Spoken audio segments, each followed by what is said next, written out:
Olá, caros alunos do terceiro ano do ensino médio, tudo bem? Aqui é o professor Luiz e essa aulinha que eu vou dar para vocês hoje é uma aula referente às aulas 1 e 2 que estão disponíveis para vocês do Aula Paraná, tá? Eu vou trabalhar aqui algumas coisas além da aula que os professores já estão passando.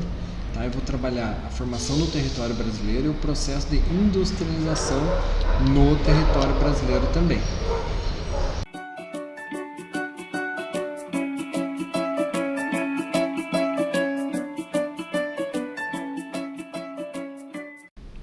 E a primeira coisa que a gente precisa saber é o seguinte: localizar o Brasil no mapa. Tá? Então, o Brasil ele é o quinto maior país em extensão no mundo, tem uma área de aproximadamente 8 milhões de quilômetros quadrados e faz divisa com 10 países diferentes. Tá? Então, quais são os países que o Brasil faz divisa? Uruguai, Argentina, Paraguai, Bolívia, Peru, Colômbia, Venezuela, Guiana, Suriname e Guiana Francesa. Lembrando que a Guiana Francesa é um território ultramarino francês. O que isso significa? Significa que é um território francês que está além do oceano, além do mar, tá? Do Oceano Atlântico. Então o Brasil faz fronteira com a França, sim. Beleza? Então, se perguntarem, se cair em alguma questão, né, se vocês verem alguém falando na televisão isso, né, tenham em mente, lembrem-se que o Brasil faz fronteira sim com a França. Tá? Então, ainda a respeito da localização do Brasil, ele está na América do Sul, tá? E é banhado pelo Oceano Atlântico, tá? Que está a leste. Quais são os dois países da América do Sul que o Brasil não faz fronteira? O Equador e o Chile. Tá bom? Bom, então, ainda falando da regionalização, da localização do Brasil no mapa, observem que nós temos 6 continentes, tá? E o Brasil ele está localizado aqui no continente americano, tá? Que é esse que está representado aqui na cor laranja. Se a gente for pensar que a América é dividida em 3 partes, né? América do Norte, América Central e América do Sul, o Brasil está localizado na América do Sul. É um subcontinente americano. Beleza?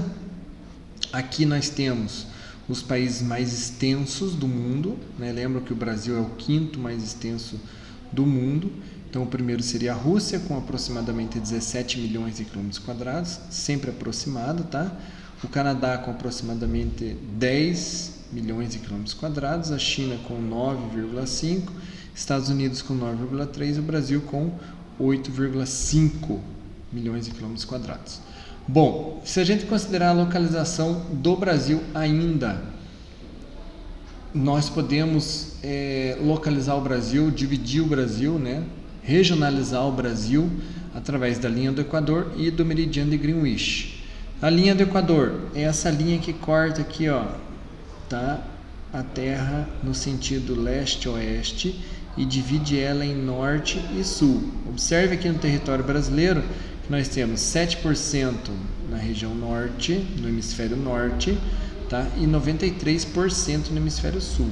Então, o Brasil ele é um país que está predominantemente no hemisfério sul, porém 7% de seu território está no hemisfério norte. Em relação ao meridiano de Greenwich, o Brasil está inteiramente no hemisfério conhecido como ocidental, ou hemisfério oeste, tá? Que seria esse aqui, tá? Então nós temos o meridiano de Greenwich aqui, que é a referência, tá? Divide a Terra entre leste e oeste, e o Brasil está inteiramente no oeste. Bom, em relação à localização do Brasil, nós ainda podemos destacar os pontos extremos. Tá? Quais seriam os pontos extremos do Brasil? Então, nós temos o ponto extremo norte, o ponto extremo sul, o ponto extremo leste e o ponto extremo oeste. Tá? No sentido norte-sul, tá? O Brasil ele tem 4.394 quilômetros. Então aqui, ó, do ponto mais ao norte até o ponto mais ao sul, 4.394 quilômetros. O que está mais ao norte, que seria aqui? Seria o Monte Caburaí, onde nasce o rio Ailã. Qual é o estado? Roraima. E ao sul é o arroio Chuí, tá? Que é um rio também, tá? Então a foz do arroio Chuí, no estado do Rio Grande do Sul. No sentido leste-oeste, daqui para cá ou daqui para cá, nós temos 4.319 quilômetros. O ponto mais ao leste é a praia ou a Ponta dos Seixas. É a praia ou a Ponta dos Seixas no estado da Paraíba. E a oeste nós temos a Serra da Contamana, onde nasce o rio Moá no estado do Acre. Tá? Então, veja que o Brasil é um país de grandes dimensões no sentido norte, sul e leste-oeste, porém, né, um pouquinho mais longe, um pouquinho maior no sentido norte-sul. Vamos para frente. Considerando as zonas térmicas, são 3 zonas térmicas principais: a zona tropical, zona temperada do norte, zona temperada do sul, zona polar ou glacial ártica do norte, zona polar ou glacial ártica do sul. O que determina se é norte e sul? É a linha do Equador de novo. Tudo que estiver acima da linha do Equador será norte, e o que estiver abaixo será sul. Ah, professor, então dá para falar que o Brasil está basicamente na zona tropical, mas zona tropical do sul? Poderíamos, tá? Porém, como não existe nada entre a zona tropical do norte e a zona tropical do sul, dizemos que é só zona tropical ou zona intertropical, entre os trópicos. Beleza? O Brasil está nas 2 zonas, né? A zona intertropical ou tropical, 92% do território brasileiro está nessa zona, e na zona temperada do sul. Quantos por cento, professor? 8% do território brasileiro. Aí pega um pouquinho do estado de São Paulo, um pouquinho do Mato Grosso do Sul, Paraná, Santa Catarina e Rio Grande do Sul. Olha que interessante, eu trouxe aqui uma curiosidade para vocês. Conhecem um estádio de futebol chamado Zerão? Pessoal que gosta de futebol aí, é uma curiosidade legal. O Zerão, tá? Ele é um estádio que está lá no município de Macapá, capital do Amapá, e é atravessado pela linha do Equador. Então, a linha do Equador é uma linha imaginária, tá? Ela está passando aqui, ó, exatamente aqui, tá? E divide um lado do campo para o hemisfério norte e o outro lado do campo para o hemisfério sul, tá? Que interessante isso, né? O nome do estádio é Estádio Milton Correia, chamado de Zerão. Então, nesse estádio aqui, tá, dá pra gente dizer que a gente joga nos 2 hemisférios ao mesmo tempo. Olha só, ainda considerando outra linha imaginária que atravessa o Brasil, que é o Trópico de Capricórnio. Essa daqui é a estrada, rodovia Senador José Hermílio de Moraes. Tá? Aqui, exatamente aqui, tá? Passa o Trópico de Capricórnio. Tá? Então aqui divide as zonas térmicas do norte, zona temperada do sul, tá? Desculpe, e a zona intertropical, tá bom? No município de Sorocaba, tá bom? No estado de São Paulo, beleza?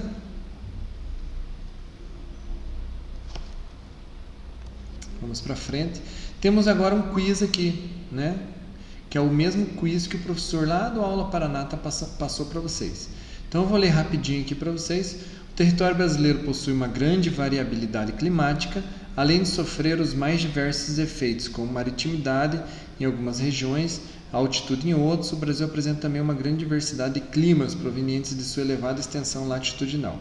Assim, o país apresenta, por exemplo, uma região sul mais fria, que é a parte que está ao sul do Trópico de Capricórnio, tem um clima temperado, e as regiões norte e nordeste mais quentes, com climas tropicais e equatoriais.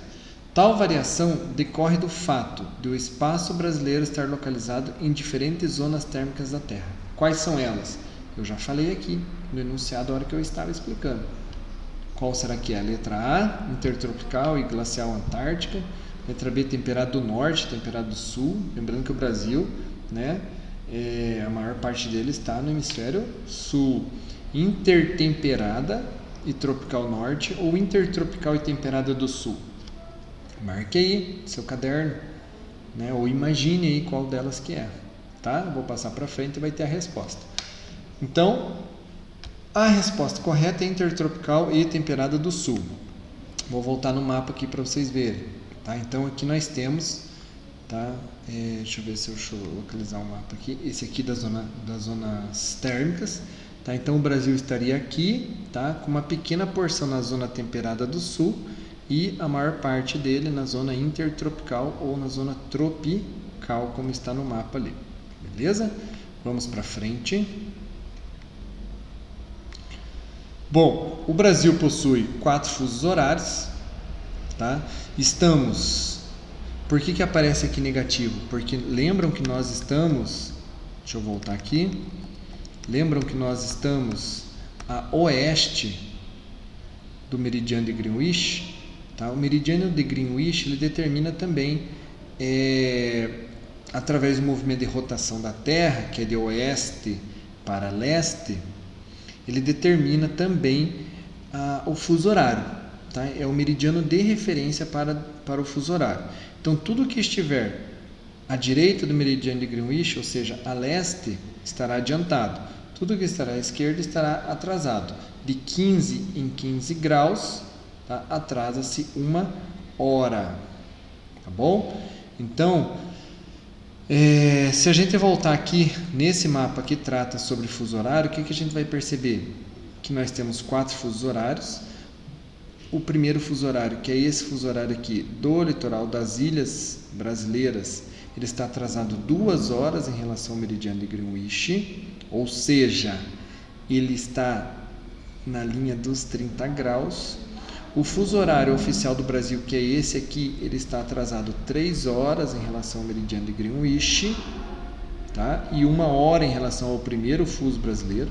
Então, se aqui for 8 horas e essa parte que está atrasada 1 hora, que horas serão aqui? Serão 7 horas. Tá? Então, aqui ele está exemplificando, dizendo que é 13 horas nesse fuso horário. Aqui vai ser 12, aqui vai ser 11 e aqui vai ser 10, sempre de 1 em 1 hora.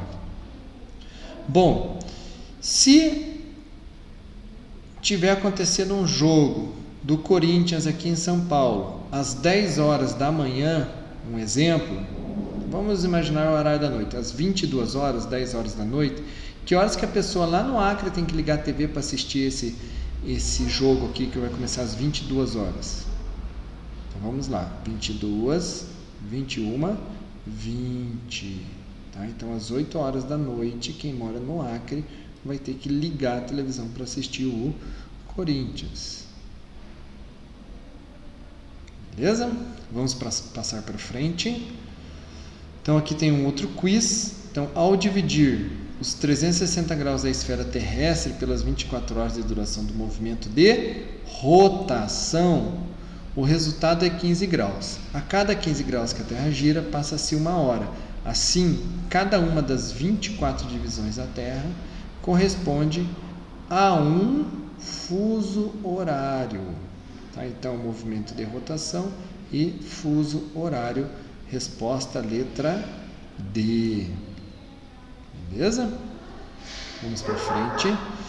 Bom, para a gente avançar, a gente precisa entender um pouquinho sobre as regiões brasileiras. O que seria regiões? O que envolve o conceito de regionalização na geografia? Regionalizar significa dividir, separar, tá? E unir dentro do mesmo espaço territórios com características semelhantes. Ah, professor, mas eu já vi mapa em que o estado do Paraná está na mesma região do estado de São Paulo. que são as regiões geoeconômicas. Está certo? Está certo. Cada mapa é produzido através de um critério. Então você escolhe um critério. Eu vou escolher o critério que é vegetação. Então esse mapa vai ser regionalizado, vai ser dividido por vegetações. Então o que pode acontecer? Pode acontecer que a região norte inteira e o norte do Mato Grosso estejam numa região, tá? Considerando a floresta amazônica. Nós podemos considerar que a região mais a leste do Nordeste ela esteja numa outra região que é a do bioma da Caatinga, tá? Então vai depender do critério que você utilizar. Neste mapa aqui, por exemplo, que é a divisão do IBGE, eles criaram um critério para fazer essa divisão, que é o critério físico, tá? E o critério econômico. Beleza? Vamos para frente. Observem que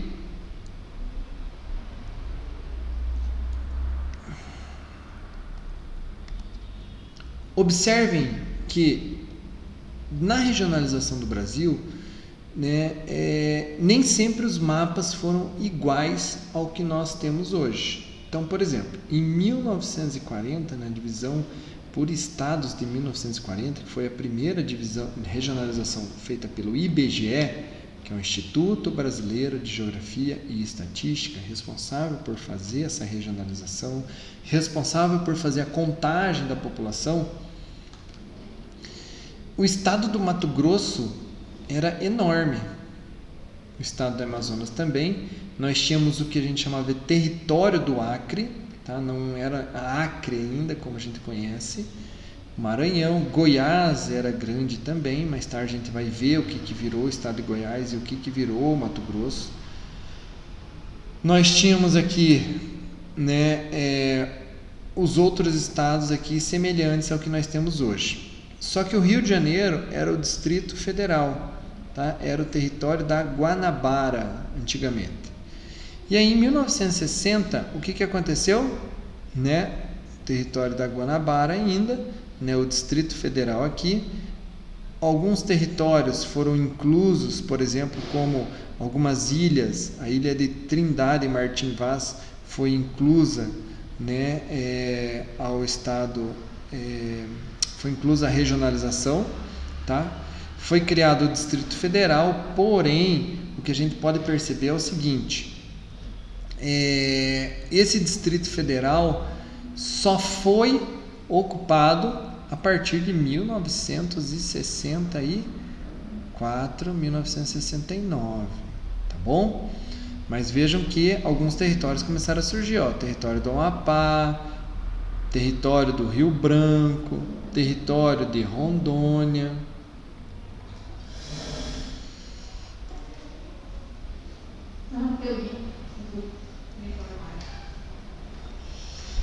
Ainda considerando a regionalização do Brasil,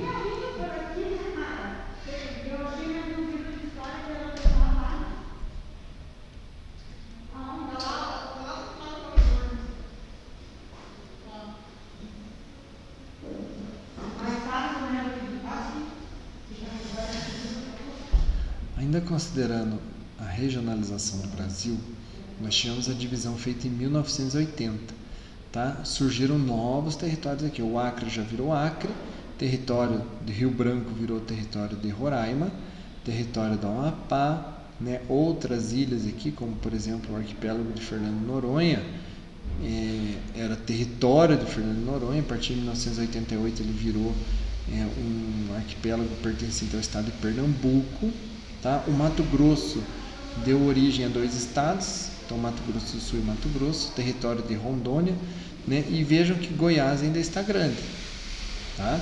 Vamos ver agora o que virou Goiás, tá? A partir de 1988. Então, a partir de 1988, nós tivemos aqui a divisão, tá? Surgindo o território, o estado de Tocantins. Tudo que se chamava território passou a ser só o nome do estado. Então, Rondônia, Acre, Amapá, Roraima, surgiu Tocantins aqui, virou Goiás, o Distrito Federal aqui, né, já estava constando em 1980, mas ele está aqui, Rio Grande do Sul, Santa Catarina, Paraná e etc. Beleza? Hoje são 5.570 municípios, tá? Em 1980 eram 3.974. E uma curiosidade para vocês, existem vários projetos de criação de novos estados tramitando na Câmara dos Deputados e no Senado. Então, só um exemplo para vocês saberem, nós temos aqui, esse aqui que é o número 4, vamos pegar aqui, Território Federal do Pantanal. Então, toda a região do Pantanal, tá, seria um estado, por exemplo. No estado do Pará, nós tivemos um referendo ultimamente, né, recentemente, na verdade, porque existia a ideia da divisão do estado do Pará em Tapajós e Carajás. Então essa parte permaneceria o Pará, essa parte número 5 seria Tapajós e o 6 aqui seria Carajás, tá? Deem uma olhadinha depois aí, podem dar um pause no vídeo, tá? E vocês podem analisar aí quais seriam os novos estados. Beleza? Vamos para frente. Bom, então, considerando a regionalização do Brasil, nós temos duas principais, que seriam as geoeconômicas e as grandes regiões do IBGE. Geoeconômica seriam 3 regiões, a divisão do Brasil em 3 regiões: Amazônia, Nordeste e Centro-Sul. Vejo que ela não respeita os limites entre os estados. O que ela considera? Considera aspectos físicos, tá?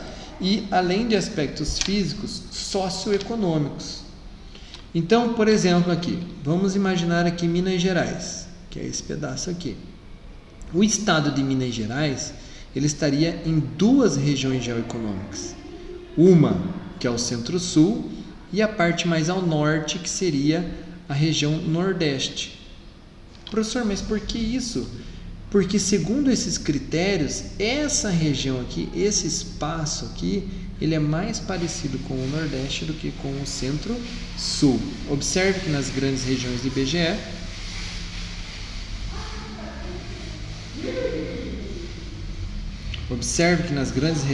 IBGE, não existe essa divisão. Então, Minas Gerais está inteiramente na região Sudeste. Beleza? Isso considerando cada critério, tá? Então, quais seriam os critérios daqui? Critérios históricos, critérios físicos também, tá? Vamos para frente. Então, tem um quiz. Em 1967, o geógrafo Pedro Pinchas Geiger elaborou uma divisão regional do Brasil, são as geoeconômicas. A principal particularidade dessa regionalização é o fato dela não obedecer aos limites territoriais dos estados, como eu mostrei ali para vocês. Pois a preocupação do elaborador eram os limites naturais do país. As divisas dos estados não coincidem com as dinâmicas econômicas. Foi realizada a partir de dados historiográficos da ocupação populacional e as divisões regionais não eram muito bem definidas na época de sua elaboração. E aí, o que vocês acham? Então, as divisas dos estados não coincidem com as dinâmicas econômicas. Tá? Lembra que eu falei para vocês que o norte de Minas aqui ele é muito mais parecido com o Nordeste do que com a região Centro-Sul. A região Centro-Sul é uma região com uma dinamicidade econômica muito grande. Então, tem agricultura, tem indústrias, tem polo de tecnologia, tem setor de serviços forte, enquanto a região Nordeste, né, existe carência em determinados setores econômicos, tá? Então a região Nordeste, a região norte de Minas aqui seria muito mais parecida com a região Nordeste do que com a região Centro-Sul. Beleza? Muito bem, espero que vocês tenham acertado. Considerem as características abaixo e assinale a alternativa correta. É a segunda maior região em superfície territorial do Brasil, apresenta mais ou menos 1.600.000 km². A paisagem natural encontra-se em parte preservada e é a região onde predominam os cerrados. Tá? Então aqui ele considerou uma informação importante a respeito da regionalização desse lugar. Qual região do IBGE nós temos o predomínio dos cerrados. Região norte, né? Vamos lembrar, a região norte é a região da Amazônia. É cerrado lá? Não, né? É uma floresta. A região sul, né? O que predomina aqui são os campos, a Mata Atlântica, a floresta de araucárias. Não tem muito a ver com cerrado, não. Tem um pouquinho de cerrado, mas não é muito. E a região centro-oeste, que é a região dos estados do Mato Grosso do Sul e Goiás, será que seria ela, né? Com predominância de cerrado? Lembrem que tem uma palavra aqui, ó, o predomínio. E a região nordeste, que seria a Caatinga. Então, eu marcaria o centro-oeste. Vamos ver? É isso mesmo. A resposta correta é região centro-oeste. Muito bem. Vamos para frente. Observe essa imagem aqui, né? Antes da gente ir para o enunciado. O que representa essa imagem? Pode responder. Eu deixo você responder. Responda na sua casa. O que tem aqui nessa imagem? Que tipo de vegetação que é? É uma floresta densa? Né? Você conhece essa árvore aqui? Que árvore que é essa? É uma araucária. Vocês sabiam que a araucária é uma espécie endêmica daqui da nossa região? O que significa isso? Que uma espécie endêmica só existe aqui. Em nenhum outro lugar do mundo existe uma araucária, né? Só na região sul do Brasil e na Serra da Mantiqueira, que pega um pedacinho de São Paulo, Rio de Janeiro e Minas Gerais. Então, observando essa imagem aqui, o que a gente pode dizer? Que pode estar, né, relacionado à região sul, ao clima temperado, subtropical, ao sul do Trópico de Capricórnio. Vamos ver se é isso que ele está pedindo? Então vamos lá. A imagem retrata a araucária, árvore que faz parte de um importante bioma brasileiro, que no entanto já foi bastante degradado pela ocupação humana. Realmente, né, a araucária, hoje nós temos aí pouco menos do que 3% do que existia antigamente de araucárias no Brasil e no mundo, né? Dá pra gente falar assim, tá? Muito por conta da atividade da extração da madeira. Então nós tivemos um ciclo da madeira que foi muito intenso aqui na nossa região, que desmatou a araucária. Então vamos lá, vamos ver o que o autor da pergunta está solicitando pra gente. Uma das formas de intervenção humana relacionada à degradação desse bioma foi, vou colocar algumas opções para vocês, o avanço do extrativismo de minerais metálicos voltados para exportação na região sudeste. Olha só, vamos prestar atenção. Então, está na região sudeste, né, a araucária? Não, basicamente na região sul. E não é o extrativismo de minerais, é o extrativismo da madeira. Vamos lá. Letra B, a contínua ocupação agrícola intensiva de grãos na região centro-oeste. Poderia ser atualmente ocupação agrícola intensiva de grãos, mas não na região centro-oeste. Tá? Vamos pensar, região sul. Letra C, o processo de desmatamento motivado pela expansão da atividade canavieira no Nordeste brasileiro. Tem alguma coisa a ver com o Nordeste? Tem nada a ver com o Nordeste brasileiro.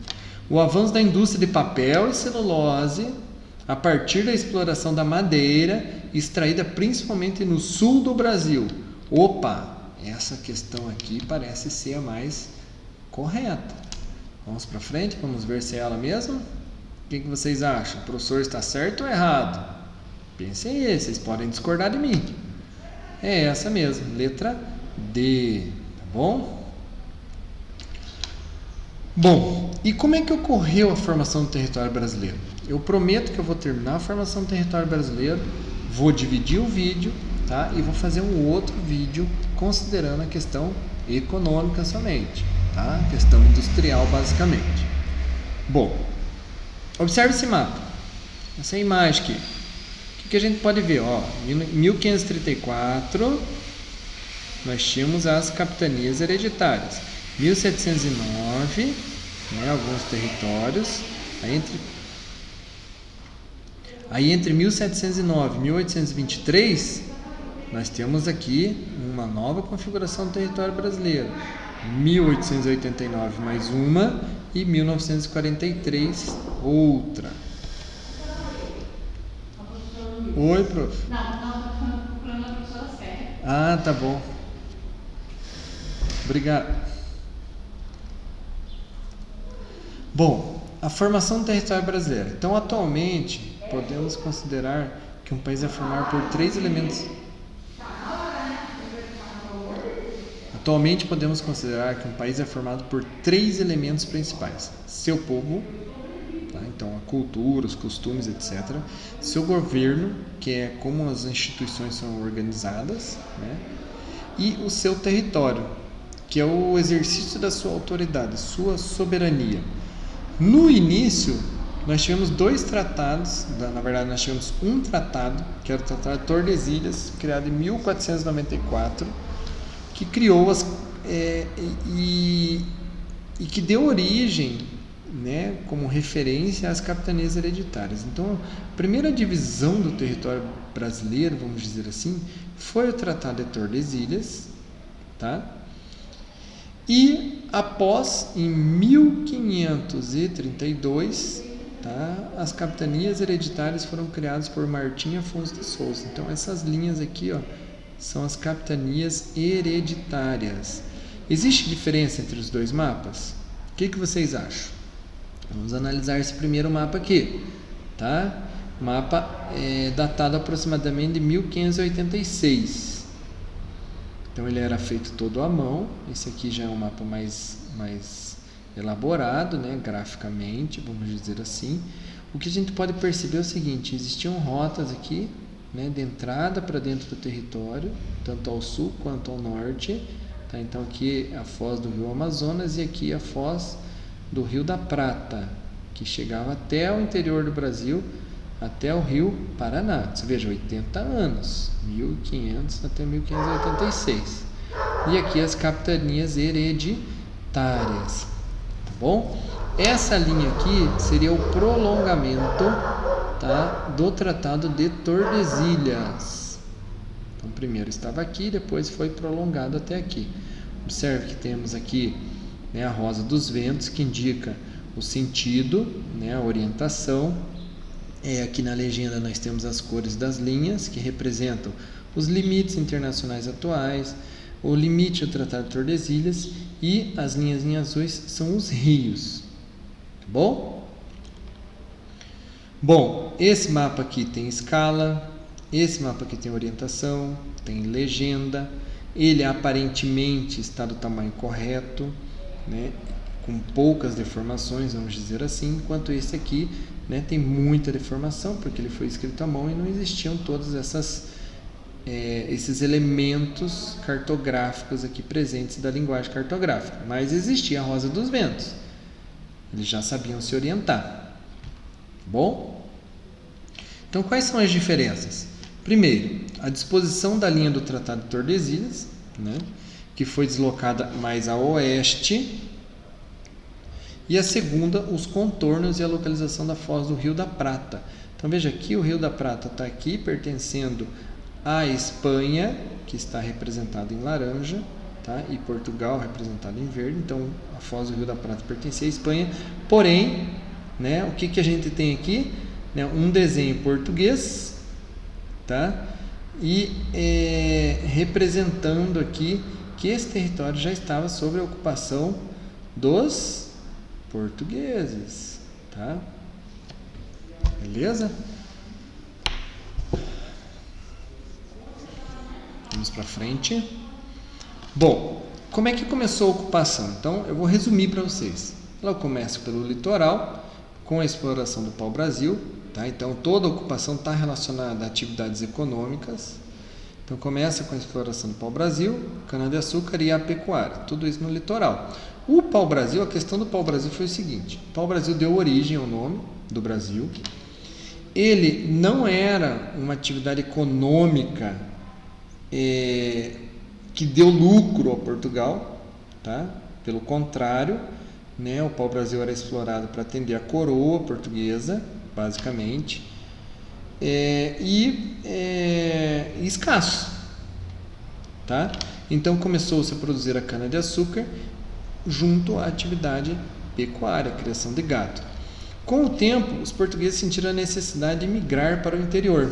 Então surgiram as entradas e as bandeiras, que iam em busca de ouro e pedras preciosas, de indígenas fujões e das drogas do sertão. Bom, o que a gente pode concluir a respeito disso? Que os portugueses que estavam localizados nessa porção do território brasileiro começaram a migrar para o interior, tá? Com as entradas e as bandeiras, em busca de pedras preciosas, de outros recursos, etc. Então eles foram ocupando toda essa região aqui, que pertencia antes à Espanha. Então em 1750 faz-se um novo tratado internacional. Vamos reorganizar aqui então o território brasileiro, que está uma bagunça. Tem portugueses vivendo no lugar onde deveria pertencer à Espanha. Professor, mas por que os espanhóis não ocuparam essa região? Observe que para os espanhóis chegarem até aqui, eles precisavam passar pelo território português.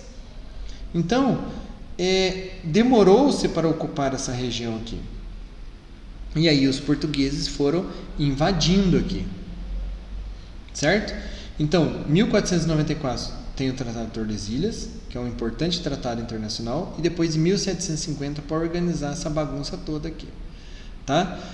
No que eles se basearam para fazer a nova divisão do território brasileiro, que é essa linha pontilhada aqui, que é oriunda do Tratado de Madrid? Eles usaram um termo chamado utiposidites, que significa o quê? A terra pertence a quem estiver vivendo nela. Então, quem estava vivendo aqui eram os portugueses. Então, como os portugueses já tinham domínio sobre essa porção toda aqui, tá? Tanto a colônia portuguesa quanto a espanhola passaram a aceitar esse utiposidites como sendo legítimo. Tá? Então, o território brasileiro, que antigamente era só isso aqui, passou a ter esta configuração aqui, que é uma configuração muito parecida com o que a gente tem hoje. Beleza? Então, por que houve pouco interesse pela exploração do interior do território no início da colonização? Porque as atividades econômicas estavam concentradas todas no litoral. E aí a outra pergunta: qual dessas transformações na economia e da população na qual mudança política foi feita em decorrência dessas transformações da economia e da população da colônia? Então, uma das transformações econômicas foi justamente o surgimento de novas atividades econômicas e o aumento do território brasileiro. Beleza? Vamos para frente. E aí, para a gente concluir, vamos organizar as ideias. Com base no que você estudou até agora aqui, vamos completar o quadro aqui de forma objetiva e resumida. Maneira como foi organizada a ocupação inicial da colônia. Como que foi a primeira forma de organização da colônia brasileira? Através das capitanias hereditárias. Fatores que levaram Portugal a colonizar o Brasil de forma mais intensa a partir de 1532. A busca pelo quê? Busca por pedras preciosas. Muito bem. Primeira atividade econômica desenvolvida pelos colonizadores em território brasileiro. Então foram duas, a gente pode colocar duas. Tá? Primeiro o pau-brasil, que não rendeu nada, e a cana-de-açúcar. E o Tratado Internacional de grande importância para os primeiros estabelecimentos portugueses, Tratado de Tordesilhas. E o outro Tratado Internacional de importância para a ocupação do território brasileiro por portugueses foi Tratado de Madrid. Muito bem. Então, dessa forma, eu encerro essa primeira aula, tá?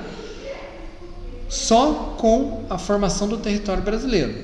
Então, para vocês entenderem, a formação do território brasileiro, ela está ligada aos ciclos econômicos, tá? Basicamente isso. Então, pense sempre assim. Bom, para avançar para o interior, é porque teve uma causa econômica. Que causa econômica foi essa? Tá certo? Então pensem sempre dessa maneira. Beleza, gente? Um abraço para vocês e Fiquem por aí porque tem a segunda aulinha que eu vou inserir daqui a pouquinho, beleza?